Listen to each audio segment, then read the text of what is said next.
ক্রিপ্টোকক্কোসিস বা যেটাকে আমরা বলতে পারি যে ক্রিপ্টোকক্কাস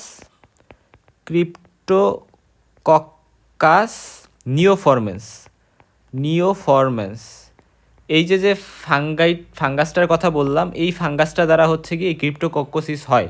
এবং এই ফাঙ্গাসটা এই কারণে ইম্পর্ট্যান্ট আমাদের জন্য, কারণ এটা একটা pathogenic fungus first of all, মানে অবশ্যই প্যাথোজেনিক। এবং এটা আমি আগেই ইন্ট্রোডাক্টরি ভিডিওতে বলছিলাম যে এটা মেনিনজাইটিস করতে পারে, মেনিনজাইটিস। এবং এটা কি সবার ক্ষেত্রেই মেনিনজাইটিস করবে? আনসার যে না। হ্যাঁ, মেনিনজাইটিস মেইনলি যারা immuno suppressed, immuno compromised, specially AIDS যারা আক্রান্ত, তাদের ক্ষেত্রে এটা কিন্তু মেনিনজাইটিস করতে পারে। এবং মেনিনজাইটিস যদি করে সেটা খুবই লাইফ থ্রেটেনিং একটা ইমার্জেন্সি কন্ডিশন, এটা খুবই ডেঞ্জারাস। ঠিক আছে, এখন পাশাপাশি আমাদের আরও যেটা জানতে হবে যে এই ক্রিপ্টোকক্কাস নিওফরমেন্স এটা একটা ইয়েস্ট, অর্থাৎ এটা একটা ইয়েস্ট ফাঙ্গাস। মরফোলজিক্যালি যদি আমরা বলি এটা একটা ইয়েস্ট, অর্থাৎ এটা ইউনিসেলুলার হবে এবং এরা বার্ডিংয়ের মাধ্যমে এরা বংশবিস্তার করবে। এবং পাশাপাশি আমাদের আরও জানতে হবে যে এটা ক্যাপসুলেটেড। আমরা একটা ক্যাপসুলেটেড ফাঙ্গাসের নাম জানবো, সেটা ক্রিপ্টোকক্কাস নিওফরমেন্স। সো এই জিনিসটা খুবই ইম্পর্ট্যান্ট। এবং এটার route of transmission inhalation route. কি বললাম? ইনহ্যালেশন রুট এটা ছড়ায়। এবং অবশ্যই এটা একটা অপরচুনিস্টিক ফাঙ্গাস। কি ফাঙ্গাস? Opportunistic fungus. আচ্ছা, সো আমরা অনেকগুলো ইনফরমেশন শুরুতে জানছি। এখন আসো যে আমরা আরও অনেক কিছু জানবো। যে এরা অপরচুনিস্টিক ফার্স্টে বললাম, তারপরে এরা ওভাল বার্ডিং ইয়েস্ট বলতে ধরো এই যে, এবং পরবর্তীতে ধরো এই যে এটা একটা প্যারেন্ট মানে ইয়েস্ট, পরবর্তী প্যারেন্ট ইয়েস্ট থেকে এই যে একটা মানে এটা একটা ডটার ইয়েস্ট আমরা বলতে পারি। তো এখানে একটা ইম্পর্টেন্ট কথা দেখো, এদের ন্যারো বেসড বার্ড ফর্মেশন হয়। আচ্ছা, এই টার্মটা আমি একটু এক্সপ্লেন করি যে ন্যারো বেসড বার্ড বলতে কী বোঝায়। ধরো এটা প্যারেন্ট একটা ইয়েস্ট, তো এটা থেকে আমরা জানি যে ডটার ইয়েস্ট বের হয়। তো ডটার ইয়েস্ট যখন বের হবে এটা খুবই ন্যারো একটা অবস্থায় বের হয়, মানে এদের মাঝে খুবই স্ট্রং বন্ডিং থাকে না, এখানে বন্ডিংটা স্ট্রং হয় না। সো এখানের যে বন্ডিংটা সেটা নট স্ট্রং এবং দেখতে ন্যারো লাগে, খুবই ন্যারোভাবে অ্যাটাচ থাকে। আর একটা সিস্টেমিক ফাঙ্গাস যেটা আমরা জানি ব্লাস্টোমাইসিস ডার্মাটিটাইডিস, এটা একটা সিস্টেমিক ফাঙ্গাস। হিস্টোপ্লাজমা ক্যাপসুলেটাম, তারপরে ব্লাস্টোমাইসিস, তারপরে আমরা আরও জানি যে ককিডিওটস, প্যারাককিডিওটস, এগুলো সিস্টেমিক ফাঙ্গাস। তো এই সিস্টেমিক ফাঙ্গাসের মধ্যে ব্লাস্টোমাইসিস এটার যে বার্ড থাকে সেটা আমরা দেখব যে এটা ব্রড হয় এবং আলটিমেটলি এদের কানেকশনটা খুবই রোবাস্ট হয়, স্ট্রং হয়। সো এটাই যে মানে ডটার যেটা আর প্যারেন্ট যেটা এদের মধ্যে খুবই মানে স্ট্রংলি কানেক্টেড থাকে বা খুবই ব্রডলি কানেক্টেড থাকে। সো এই জিনিসটা একটু জানলাম। এরপরে এদের কোনো ডাইমরফিক বা মোল্ড ফর্ম থাকে না। আমরা জানছি যে ক্যান্ডিডা কিন্তু এটার কিন্তু ডাইমরফিক ফর্ম হইতে পারে ফিনোটাইপিক মানে সুইচিংয়ের কারণে, যেটা আমরা ক্যান্ডিডা অ্যালবিকান্সের ভিডিওতে বা ক্যান্ডিডিয়াসিসের ভিডিওতে জানি আসছি। এবং এখানে একটা ওয়াইড ক্যাপসুল থাকবে যেটা পলিস্যাকারাইড ক্যাপসুলটা পলিস্যাকারাইড তৈরি, অর্থাৎ যেমন ধরো এই যে আমি ধরলাম বার্ডিং ইয়েস্ট এবং এর পাশে ওয়াইড একটা পলিস্যাকারাইড ক্যাপসুল আছে। আচ্ছা, এখন আসো যে এরা ন্যাচারে ওয়াইল্ডলি ডিস্ট্রিবিউটেড থাকে এবং মেইনলি এরা সয়েলে পাওয়া যায়। কি সয়েল? সব সয়েলে না, যেই সকল সয়েল পাখির যে ড্রপিং মানে ফিসিস বা পায়খানা বা আমরা বলতে পারি বিষ্ঠা, সেগুলা স্পেশালি পিজিয়ন বলতে কবুতর আমরা বুঝতেছি। সো পিজিয়ন যে কবুতরের যে বিষ্ঠা থাকে, সো সেগুলাতে কিন্তু এগুলা থাকে এবং এগুলা থেকে কিন্তু এরা ঢুকতে পারে। আচ্ছা, সো এটা কিন্তু only example of pathogenic yeast. So একটা খালি ইয়েস্ট মানে শুধু ইয়েস্ট এবং সেটা আবার প্যাথোজেনিক, এটার কিন্তু একটা উদাহরণ আমাদের ক্রিপ্টোকক্কাস নিওফরমেন্স। এবং এটা ইনহ্যালেশন রুটে ঢোকে।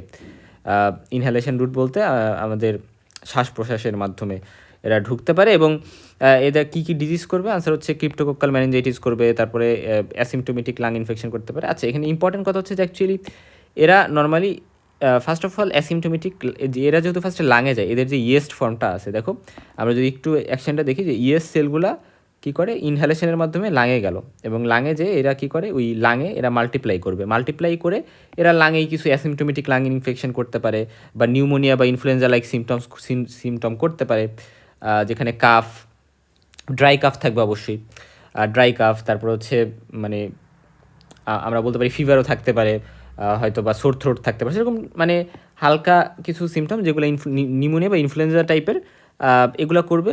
বাট যদি যারা ইমিউনো কম্প্রোমাইজ,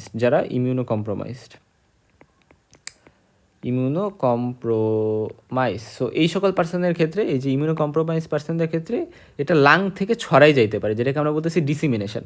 তো আদার পার্টস অফ দ্য বডিতে, স্পেশালি সিএনএসে, ঠিক আছে, সিএনএসে চলে যাবে, যার ফলে ক্রিপ্টোকক্কাল মেনিনজাইটিস করতে পারে।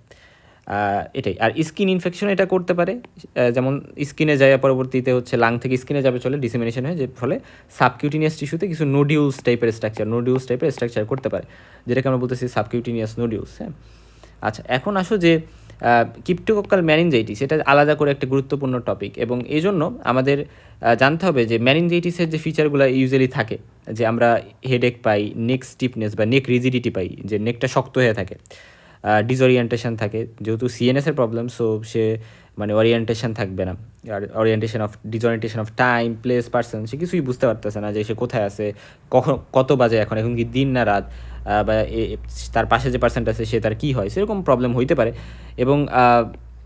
এবং এই যে মেনিনজাইটিসটা, এটা ব্রেন টিউমার, ব্রেন অ্যাবসেস বা ডিজেনারেটিভ সিএনএস ডিজিজ, যেমন হচ্ছে অ্যালজাইমার্স ডিজিজ, একটা ডিজেনারেটিভ সিএনএস ডিজিজ, তারপর হচ্ছে এনি মাইক্রোবিয়াল টিউবারকুলার আর ফাঙ্গাল মেনিনজাইটিস, এরকম মানে উইগুলার মতোই হচ্ছে গিয়ে রিজেম্বল করতে পারে। এবং ল্যাবরেটরি ফাইন্ডিংস হিসেবে আমরা এই মানে ক্রিপ্টোকক্কাল মেনিনজাইটিস হচ্ছে এলিভেটেড সেল কাউন্ট, তারপরে ইনক্রিজ প্রোটিন লেভেল, ঠিক আছে, মানে এটা আমরা হচ্ছে সিএসএফ অ্যানালাইসিস যখন করব, তখন আমরা সিএসএফ প্রেশার অনেক বেশি পাবো নর্মালের থেকে, তারপরে প্রোটিন লেভেল নর্মাল থেকে অনেক বেশি পাবো, ঠিক আছে, তারপরে সেল কাউন্ট অনেক বেশি পাবো, পাশাপাশি ওখানে সুগার বা গ্লুকোজ যেটা সেটা লেভেল কিন্তু নর্মাল থাকবে অথবা লো হবে। সো এই জিনিসগুলো important. Meningitis specially protein level বেড়ে যায়, ঠিক আছে, এবং সেল কাউন্ট বেড়ে যাবে। সো এই জিনিসগুলো গেল। সেল বলতে মেইনলি এখানে হচ্ছে লিউকোসাইটকে বোঝানো হয়েছে। লিউকোসাইটের মধ্যে ডাব্লিউবিসির যে লিউকোসাইট, সেই লিউকোসাইট সেলগুলোকে মেইনলি বোঝানো হয়েছে, মেইনলি লিম্ফোসাইট। আচ্ছা, যাই হোক, এখন আসা যাক যে ল্যাবরেটরি ডায়াগনোসিস যদি আমরা করতে চাই, তাহলে আমরা ক্রিপ্টোকক্কাল মেনিনজাইটিসের ক্ষেত্রে আমরা সিএসএফ এক্সামিনেশন করব, আর যদি নিউমোনিয়া, তাহলে সেক্ষেত্রে অবশ্যই আমাদের স্পোটাম, এবং এগুলোকে কালচার করতে হবে, মাইক্রোস্কোপি এক্সামিনেশন করতে হবে। তো দেখো, যদি আমরা এটার ক্ষেত্রে মাইক্রোস্কোপি এক্সামিনেশনের জন্য খুবই ইম্পর্টেন্ট, দেখো ইন্ডিয়া ইনক, এই টার্মটা মনে রাখতে হবে। কিসের জন্য? ক্রিপ্টোকক্কোসিসের জন্য। ইন্ডিয়ান পিঙ্ক কথাটা মনে রাখবা, কারণ এক ড্রপ অফ ইন্ডিয়ান ইঙ্ক হচ্ছে একটা স্টেইনিং সাবস্টেন্স, এটা কালার করতে ইউজ করা হয়। তো এটাকে যদি আমরা স্পেসিম্যান যেগুলো কালেক্ট করছি সেগুলোর সাথে মিক্স করি, তাহলে এবং মিক্স করে সেটা আমরা একটা স্লাইড বানিয়ে সেখানে যদি মাইক্রোস্কোপের নিচে দেখি, তাহলে আমরা রাউন্ড আর ওভাল ইয়েস্ট সেল পাবো, এবং ইয়েস্ট সেলের পাশাপাশি আমরা এখানে কী পাবো? Surrounded by wide unstained area due to capsule. অর্থাৎ আমরা ছবিটা যদি একটু দেখাই, দেখো এই যে হচ্ছে বাডিং ইয়েস্ট ওভাল, এবং দেখো এই যে হচ্ছে এই এরিয়াটুকু, দেখো এই এরিয়াটুকু এখানে কিন্তু আনস্টেইনড, কোনো কালার নাই, সাদা সাদা দেখা যাচ্ছে। সো এটা যে দেখা যাচ্ছে, এটা হচ্ছে মেনলি ক্যাপসুলের কারণে দেখা যাচ্ছে, ক্যাপসুলের কারণে এই আনস্টেইনড এরিয়াটুকু ক্যাপসুলের কারণে ক্রিয়েট হয়েছে, ঠিক আছে। সো এটাই হচ্ছে কথা, যে ক্যাপসুলের কারণে আমি একটা ওয়াইড সো এরকম তুমি যখনই দেখবা, তার মানে হচ্ছে এটা ক্রিপ্টোকক্কাস নিওফরমেন্স। সো এটা আমরা ইন্ডিয়ান ইনক ইউজ করে এটা স্টেইন করি। এরপর আসা যাক যে আদার স্টেইনস কিছু মেথড আছে, যেমন পিরিয়ডিক অ্যাসিড শিফ, অথবা মিউসিক্যারমাইন, অথবা মিথানামাইন সিলভার, বাট আমরা নর্মালি ইন্ডিয়ান ইনক ইউজ করি।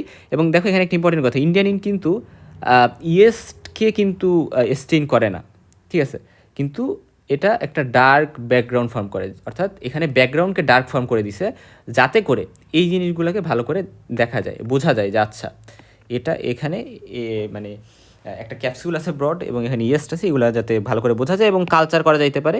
এবং সেটা আমরা স্যাবোরডস ডেক্সট্রোস আগার মিডিয়াতেই করবো, 37 ডিগ্রি সেন্টিগ্রেড তাপমাত্রায় 2 থেকে 3 দিন রেখে দিব কালচারে। এবং কালচার করলে আমরা লার্জ মিউকয়েড কলোনি পাবো। এবং এখানে কেন লার্জ মিউকয়েড কলোনি পাইলাম? কারণ এখানে লার্জ ক্যাপসুলার পলিস্যাকারাইড থাকে। এবং সেরোলজিক্যাল টেস্টে আমরা হচ্ছে সেরাম টেস্ট করতে পারি অ্যান্টিবডি দেখার জন্য, এবং সিএসএফ এটা বেশি স্পেসিফিক, এটা আমরা করতে পারি অ্যান্টিজেন অ্যান্ড অ্যান্টিবডি, এই দুইটা দেখার জন্য। এখন খুবই ইম্পর্ট্যান্ট একটা কথা, যে অ্যান্টিজেন ডিটেকশন এর জন্য আমরা একটা টেস্ট করি, যেটা হচ্ছে ক্রাগ টেস্ট। এই টেস্টটা কি? এটা হচ্ছে একটা র্যাপিড টেস্ট। এটা হচ্ছে মেইনলি অ্যাগ্লুটিনেশন, যেমন ল্যাটেক্স অ্যাগ্লুটিনেশন টেস্ট আমরা এটাকে বলতে পারি। অর্থাৎ আমরা কি করি, আমরা হচ্ছে মানে সিএসএফ নিলাম, সিএসএফের যে স্যাম্পল, সেই স্যাম্পল এর মধ্যে হয় কি যে ক্যাপসুলার পলিস্যাকারাইড যে অ্যান্টিজেন, এটা তো আছে সিএসএফের মধ্যে, রাইট? সো আমরা কি করলাম, আমরা হচ্ছে এই অ্যান্টিজেনটাকে নিলাম, অ্যান্টিজেন সিএসএফের মধ্যে যে অ্যান্টিজেন আছে সেটাকে আমরা নিলাম, এবং সেটার সাথে আমি একটা বাহির থেকে একটা অ্যান্টিবডি ইউজ করলাম, অ্যান্টিবডি, যেই অ্যান্টিবডিটা ক্রিপ্টোকক্কাসের সাথে রিয়াকশন করার বা অ্যাগ্লুটিনেশন রিয়াকশন করার ক্যাপাসিটি রাখে, এরকম একটা অ্যান্টিবডি আমি এই স্যাম্পলে দিলাম, মিশাইলাম, এবং মিশানোর পরে অ্যান্টিজেনের সাথে মিশানোর পরে যদি এমন হয় যে অ্যাগ্লুটিনেশন রিয়াকশন হচ্ছে, অ্যাগ্লুটিনেশন মানে হচ্ছে যখন একটা অ্যান্টিজেন অ্যান্টিবডি রিয়াকশন হয় এবং সেটা যখন মানে একটা অপরটাকে মানে অ্যান্টিবডিটা অ্যান্টিজেনকে ধ্বংস করে দেয়, এই যে ক্লাম্পিং হওয়া বা অ্যাগ্লুটিনেশন হওয়া, সেটাকে সেই রিয়াকশনটা যদি এখানে পাওয়া যায়, তাহলে আমি শিওর হবো যে আচ্ছা, যেহেতু আমি এই অ্যান্টিবডিটা এমন একটা অ্যান্টিবডি দিয়েছিলাম যেটা ক্রিপ্টোকক্কাসকেই ধ্বংস করবে, তাহলে ওই অ্যান্টিজেনটা হচ্ছে ক্রিপ্টোকক্কাসের অ্যান্টিজেন। সো এইভাবে হচ্ছে আমরা একটা র্যাপিড ডায়াগনোসিস করতে পারি। এক্ষেত্রে অ্যান্টিজেন অ্যান্টিবডি দুইটাই ডিটেকশন করা যায় লেটেক্স অ্যাগ্লুটিনেশন টেস্টের মাধ্যমে। তো এখানে মেনলি আমরা ক্রাক টেস্ট ফলো করি। আচ্ছা, সো এটা খুবই ইম্পর্ট্যান্ট। তো এটা একটা র্যাপিড ডায়াগনস্টিক টেস্ট, যদিও গোল্ড স্ট্যান্ডার্ড টেস্ট হচ্ছে আমি কী করবো, আমি হচ্ছে সিএসএফ কালচার করবো বা সিএসএফকে মানে মাইক্রোস্কোপের নিচে অবজার্ভ করার ট্রাই করবো ইন্ডিয়ান ইঙ্ক দিয়ে। বাট র্যাপিড টেস্ট কিন্তু এটা, কারণ আমাদের যদি র্যাপিড টেস্ট দিয়ে ডায়াগনোসিস করা যায় ক্রিপ্টোকক্কাস মেনিনজাইটিসের ক্ষেত্রে, তাহলে কিন্তু সেটা খুবই ইম্পর্টেন্ট। আচ্ছা, তো এই জিনিসটা গেল। এখন দেখো, একজন 50 বছর বয়সী ডায়াবেটিক একটা পেশেন্ট, তার হেডেক আছে, ফিভার আছে, এবং তার ডিসওরিয়েন্টেশনের প্রবলেম আছে, তার কনসিয়াসনেসের প্রবলেম আছে 1 মাস ধরে, এবং ফাঙ্গাল মেনিনজাইটিস। তার মানে অবশ্যই আমরা ফাঙ্গাল মেনিনজাইটিস বললে আমরা ক্রিপ্টোকক্কাল মেনিনজাইটিসের কথাই ভাবি। তো এটার জন্য ক্রিপ্টোকক্কাস মেনিনজাইটিস দেয়, এটা রুট অফ এন্ট্রি অবশ্যই ইনহেলেশন হবে, এবং স্যাম্পলস এবং কীভাবে আমরা ডায়াগনোসিস করবো এইগুলো আমরা জানি। এখন এই কথাগুলো আমরা সবই পড়ে আসছি। ক্রিপ্টোকক্কাস গেটি এই নামেও হচ্ছে গিয়ে আর একটা অর্গানিজম আছে ক্রিপ্টোকক্কসের, যেটা দ্বারা ক্রিপ্টোকক্কোসিস হইতে পারে, এবং এটা একটা ক্যাপসুলেটেড ইয়েস্ট যেটা সয়েলে বসবাস করে, স্পেশালি পিজিয়নের যে ড্রপিংস আছে সেখানে এটা বেশি পাওয়া যায়, এবং যারা ইমিউনো কম্প্রোমাইজড বা ডায়াবেটিক পেশেন্ট তাদের ক্ষেত্রে, ওই যে এই পেশেন্টটাও কিন্তু ডায়াবেটিক ছিল, রাইট? সো ডায়াবেটিক পেশেন্ট যারা ইমিউনো কম্প্রোমাইজড কন্ডিশনগুলোতে এটা বেশি থাকে, এবং লাঙে ফার্স্টে হয়, এবং কাফ, ফিভার, লাং নোডিউলস এগুলো ক্রিয়েট করতে পারে লোকালি লাঙে, এবং যাদের প্রবলেম আছে ইমিউনো কম্প্রোমাইজড কন্ডিশন আছে তাদের ক্ষেত্রে ডিসিমিনেটেড হয়ে ম্যানিনজেস, ব্রেইন এগুলোকে ইম্প্যাক্ট করতে পারে। এবং তা বাদেও স্কিনে সাবকিউটেনিয়াস নোডুলস, আইসে, প্রোস্টেটেও প্রবলেম করতে পারে। ঠিক আছে, এই জিনিসটা গেল। এখানে সুন্দর করে ছবি দিয়ে হচ্ছে বিষয়টাকে বোঝানো হয়েছে। ঠিক আছে, আচ্ছা, এখন আসো যে ডায়াগনোসিস কীভাবে করবো। সিএসএফ, ইন্ডিয়ান ইনক, এই বিষয়গুলো গেল। তাহলে আমি ইনক্যাপসুলেটেড ইয়েস্ট সেল পাবো, এবং কালচার করতে পারি স্যাবোরাউডস, আগার, ডেক্সট্রোস আগার মিডিয়াতে 37 ডিগ্রি সেন্টিগ্রেড তাপমাত্রায় 2 থেকে 3 দিন রেখে দিব।